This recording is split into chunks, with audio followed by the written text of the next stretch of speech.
Eu perguntar isso quando está o tempo, se você achar que não dá para responder. Não. Tá. É o seguinte, se fala que o elétron é uma partícula fundamental, né? Mas na realidade ele não é uma representação simples, né? Porque é meio. Meio zero, mas é meio. Quer dizer, até que ponto não se pode pensar, ou pelo menos, não sei se você deve ter teoria disso, pelo menos lá no início, lá no Big Bang, as partículas... No modelo padrão isso acontece. Porque no modelo padrão, o que você tem? Você não tem o elétron formado. Lá na teoria de Salam-Schreiber, o que você tem é o neutrino leve parceiro com o elétron leve. Esse objeto, na verdade, o neutrino e o elétron são membros do mesmo multiplete. Então, a simetria está aqui. Esse tem massa nula, esse tem massa nula, eles têm uma simetria. Segundo essa interação de SO2 de espinho isotópico fraco. O elétron right está aqui, que é uma outra partícula, está numa outra representação. Então isso chama a própria eletrofraca. Existem dois elétrons no início. Tem o elétron left, que é uma partícula que faz parceria com o neutrino. O elétron right, por exemplo, ele é um singlete de SO2. Ele não tem número quântico de SO2, ele só tem número quântico do 1. Esse aqui não, eles são um dublete de SO2 e tem um número quântico de 1 também. Então, esse objeto aqui ele é carregado segundo SO2, segundo 1. Esse objeto aqui é carregado só segundo o 1. Quando entra o dublete de Higgs, aí o dublete de Higgs entra em ação. E aí, por simetria de Lorentz, a interação, simetria de Lorentz e simetria SO2, a interação que eu posso construir é essa aqui. Neutrino, left barrado, elétron left barrado, Higgs, elétron right. Isso aqui dá um número, dá uma coisa só multiplicada por isso. Então, esse setor aqui, isso aqui é o que acopla o Higgs. Ele acopla o elétron left com o elétron right. Então, tem variância de Lorentz. A variância do nome diz que psi left barrado, psi right é um escalar. Psi left barrado, psi left é um vetor, é parte de um vetor. Então, para poder formar um escalar, eu tenho que acoplar sempre left com right. Então, o que está acontecendo aqui? O elétron left é uma partícula, o elétron right é outro. Originalmente elas são com massa? Tudo sem massa até agora. Pois é. Aí, quando tem a quebra de simetria, o vácuo, a quebra de simetria é que o Higgs, exatamente, o Higgs, constante de acoplamento de um caule, valor esperado no vácuo do Higgs, e aí esse cara aqui se combina com esse pedaço da massa. Então, o elétron que aparece para a gente, segundo a historinha do modelo padrão, o elétron que aparece massivo para a gente, ele já passou por essa estrutura, já passou por esse processo de transição de fase. Ele juntou os dois elétrons que eram independentes, ele pegou a representação meio-zero, a representação 0,5, quem acoplou elas duas foi o Higgs. E aí o Higgs formou o elétron massivo juntando left com right, mas antes eram separados. Então, quando começa, todo mundo é sem massa. Quer dizer, o Higgs dá massa, obviamente, para os campos de gate, mas ele dá massa para a matéria também, unindo as helicidades, as quiralidades opostas. Tá certo? É isso.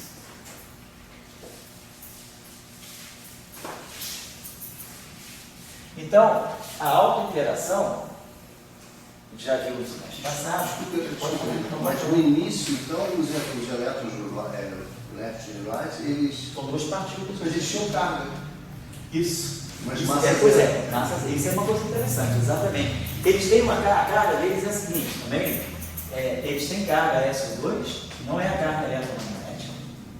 Tem carga 1, também não é a carga eletromagnética. Sim, não é. A carga eletromagnética, ela só aparece depois de toda quebra da simetria, em que você junta esse número quântico com esse número quântico. Então, depois que ganha massa, ele ganha carga elétrica. Ele ganha carga elétrica. Mas ele tinha carga de ele tinha outra carga, exatamente. Tinha carga SO2, né, essa simetria SO2 de espinho isotópico fraco, e essa simetria, essa carga dessa simetria SO2 associada a elétrica, e essa simetria com de espinho isotópico. Porque a simetria, o grupo é esse. Então ele tem carga aqui e tem carga aqui. Depois da quebra de simetria, a carga que fica é essa. Então, o que sobra é a carga conservada é essa. Porque depois que o Higgs ele quebra isso, ele quebra totalmente o SO2 e quebra o 1. Mas essa combinação, esse gerador que vem de SO2 se combina com esse gerador de 1 e o Higgs, isso aqui o Higgs não quebra. Esse gerador é que dá a simetria que fica. E isso aqui, quer dizer, daqui, né, vai sair um eletromagnético. Mas aí o eletromagnético é a combinação do terceiro gerador daqui com esse gerador. Tá certo? Bom, vamos passar um pouco, já viu que a gente não vai chegar na supergravidade hoje, mas não tem problema. A gente faz então realmente semana que vem. Então vamos fazer o seguinte, já que a gente atrasou aqui, vamos fazer o seguinte: semana que vem a gente tem um seminário de Carlos, não tem modelo sigma, não tem Young Mills e modelo sigma, e a gente pega o segundo tempo, das 6 às 8, para terminar essa discussão da supergravidade. Então, a autointeração, ela gera aqui, vai ser a versão linearizada do raiz de menos G. Então, vamos colocar dessa forma. O setor de spin 2 em autointeração, quer dizer, a gente pode reconstruir a ideia da relatividade geral pensando que a gente tem objetos de spin 2 em autointeração. A questão que a gente coloca aqui é para onde vai o princípio da equivalência. Então, quando a gente faz a simetria, o princípio de simetria de Gauge, o que ele diz? A simetria de Gauge, ela diz que toda matéria, ou dada a simetria, tanto a matéria quanto o próprio setor de Gauge em alta interação, eles têm a mesma constante de acoplamento, G. Então, quando a gente introduz o trivértice sai com G, o quadrivértice de Young-Mills sai com G ao quadrado. A gente tem isso aqui, né? G, dmi, ami, é o trivértice de Young-Mills, basicamente. E depois a gente tem o quadrivértice de Young-Mills, que é G2, ami, ami. Então, a constante de acoplamento é a mesma para todas as interações. Se eu tenho matéria em alta interação, eu vou dizer que eu tenho um campo de Gauge interagindo com matéria fermiônica, o vértice é esse aqui. Então, o vértice é G, separado, ami, ami. Então, a universalidade está aqui. Quer dizer, de certa maneira, o princípio da equivalência está aqui. Toda interação é interação de Gauge. Se a gente agora vai para o lado de cá e coloca a alta interação, quando a gente for colocando a alta interação e for gerando as interações por método, né, de auto-interações sucessivas, eu vou colocando sempre a mesma constante de acoplamento lambda. Então, quando nós ganhamos essa construção aqui, que a gente vê que esse lagrangiano invariante por transformações gerais de coordenadas, essas transformações gerais de coordenadas, elas estão me dizendo que qualquer observador é equivalente a qualquer observador. Então, significa que, do ponto de vista, né, das transformações de coordenadas, eu não consigo, quer dizer, se eu vou para um referencial acelerado, que é com a aceleração da gravidade, ou simplesmente é um elevador acelerado, que não é a gravidade, é indistinguível. O princípio da equivalência diz que, no fundo, localmente, um campo gravitacional ele não se distingue de um campo não inercial de aceleração. Porque, no fundo, a simetria do problema, né, o que me faz dizer que não tem essa distinção, que é a base do princípio da equivalência, é o fato do poder, a simetria ser genérica, tem simetria por transformação geral de coordenadas. Então, qualquer transformação desse tipo que eu faça, essa descrição respeita. Então, não importa se eu estou passando de uma coordenada para outra, porque tem um campo de gravitação, ou se é um campo acelerado não inercial, ou se é um sistema em rotação, localmente não vejo. Então, na verdade, nessa descrição que a gente tenta construir, né, vamos dizer assim, a partir de princípios fundamentais da teoria de campos, né, essa ideia da relatividade geral, o princípio da equivalência, ele, na verdade, ele é consequência do princípio da universalidade da simetria de Gauge. Então, é uma discussão. Oi? É uma discussão. Devagar de novo. Não, quer dizer, o princípio da equivalência. Não, devagar. Ah, tá, pois é, o princípio de não vou acelerar, referencial bem inercial. O princípio da equivalência, né, no fundo, ele é uma consequência do princípio de universalidade das interações de gauge. Então eu tenho, quando eu coloco as interações de gauge todas com a mesma constante de acoplamento, eu estou, no fundo, na relatividade, nessa descrição, isso está me dizendo que a simetria com a qual eu vou terminar é essa simetria, que é a simetria por diffeomorfismo. Quando eu faço transformação, porque no fundo isso aqui, ó, essa transformação aqui, que é a simetria de gauge do spin 2, isso aqui é uma versão linearizada da transformação geral de coordenadas, do diffeomorfismo. Hoje, no curso modelocídio não linear, a gente fez isso aqui, ó. G' mi é dx kappa, dx' mi, dx lambda, dx' mi, g kappa lambda. Então, isso aqui é a transformação de lambda. Se eu quiser, vamos fazer uma transformação infinitesimal. Então, vamos dizer que eu vou quebrar essa métrica, vou linearizar. Então, vou dizer que essa métrica é eta mi mais um h mi. E vou pegar a transformação geral de coordenadas. Vou dizer que x' mi é x mi mais um psi mi de x. Isso aqui é uma transformação infinitesimal. Local. Uma transformação de coordenadas, uma transformação geral de coordenadas em forma infinitesimal. Se eu colocar isso tudo aqui e ali, eu vou ter eta mi mais h' mi. Aqui eu vou ter a derivada de x em relação a x', delta de kappa mi.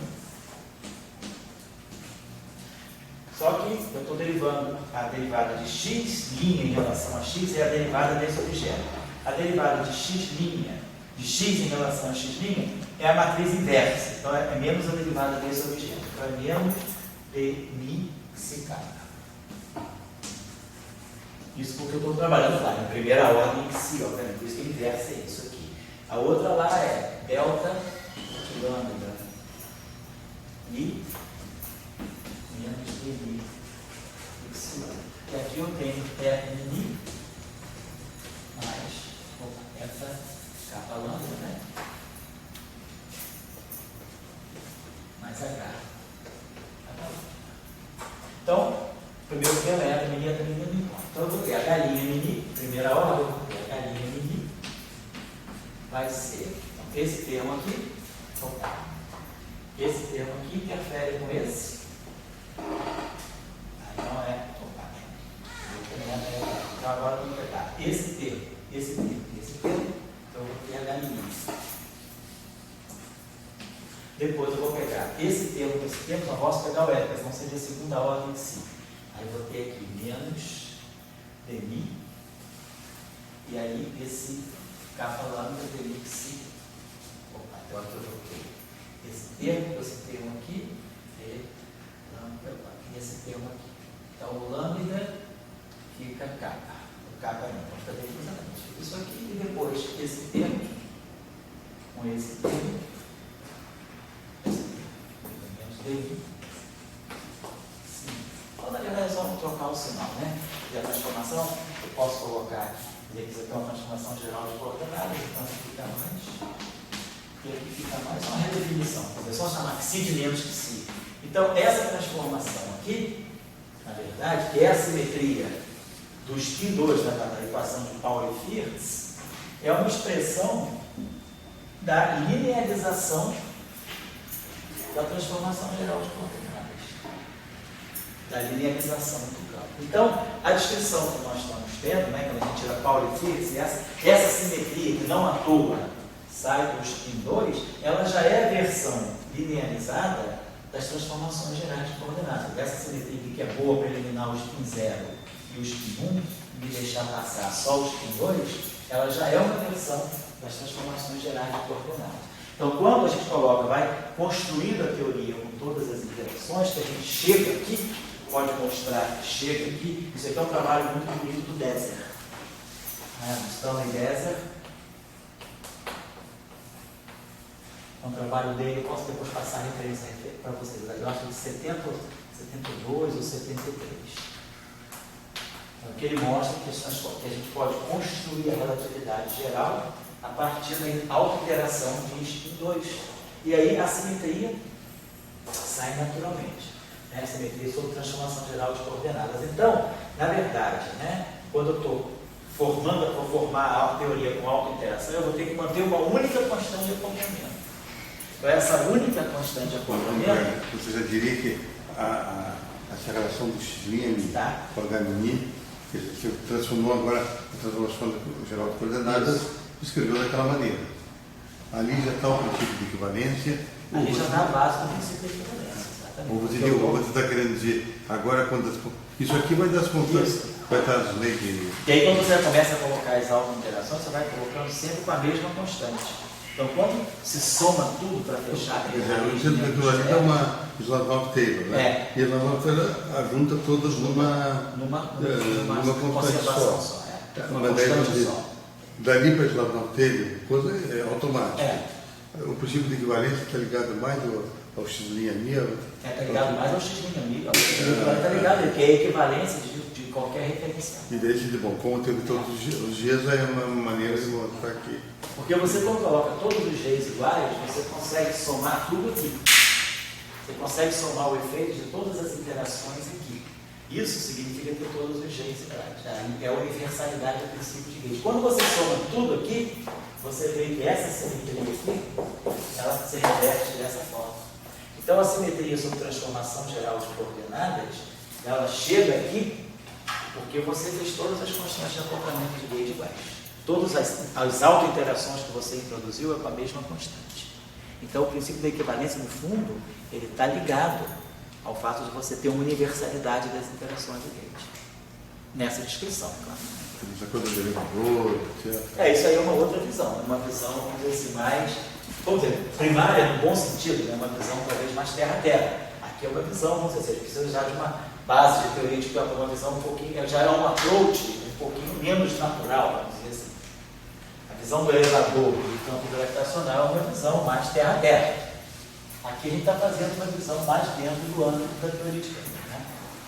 Então, eu vou fazer o seguinte, na próxima aula, então, eu faço, no segundo horário da sexta-feira, eu faço só supergravidade. Então, Antônio, se você quiser vir, beleza. Você talvez venha para o seminário do Carlos, que vai ser interessante também, né? Fala aí, cara. Não, para chegar na teoria não linearizada, aí vai ser o caso de você usar o raiz da Schwinger, é isso? Não, agora eu vou reagir uma coisa completamente independente.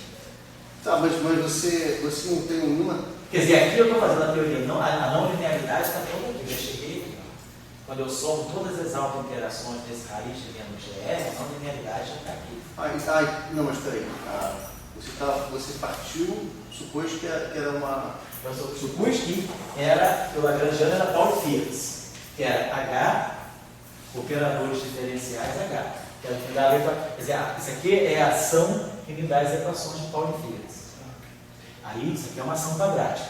Aí agora eu vou começar a colocar autointeração. HMI com uma corrente θ de H. Então, quando eu começo a jogar as autointerações, eu estou formando uma teoria de spin 2 puro. Então, tudo bem, mas você quer dizer que você vai chegar no final numa versão linearizada da gravitação. Quer dizer, isso, quando eu coloco a primeira, quer dizer, Pauli Fierz já é uma versão linearizada da gravidade livre. Aí, quando você coloca essa primeira autointeração, você já está gerando um termo de ordem H3 a partir dali. Quando você coloca, aí você vai colocando mais interação, você já gera um termo de ordem H4. Então você consegue somar todas as autointerações disso aqui. Você soma tudo. É isso que o Désia mostrou. É isso que o Désia mostrou. Aí isso aqui é não linear, tá? Certo? Então isso aqui é puro spin 2. Ou seja, chega uma gravitação completa. É uma gravitação completa. Você chega na gravitação completa. Mas digamos, o importante é que você limpou o spin 2, né? Oi? O importante quando meu ponto de partida é o spin 2. A parte cinemática, a cinética que é importante, né? Só tem que propagar spin 2. Isso, a parte cinética já me define o que está se propagando. E depois eu vou colocar a interação naquilo. Mas aí, para garantir que os modos espúrios não comecem a se propagar, a simetria tem que ser preservada. Eu coloco a autointeração preservando a simetria, porque aquela simetria que garante que os spins espuros desacoplam, né? E se eu introduzisse a interação e quebrasse a simetria de partida, eu estaria deixando os modos espuros começarem a se propagar, tá certo? Então é isso, galera. Por hoje, basta. Se vê então.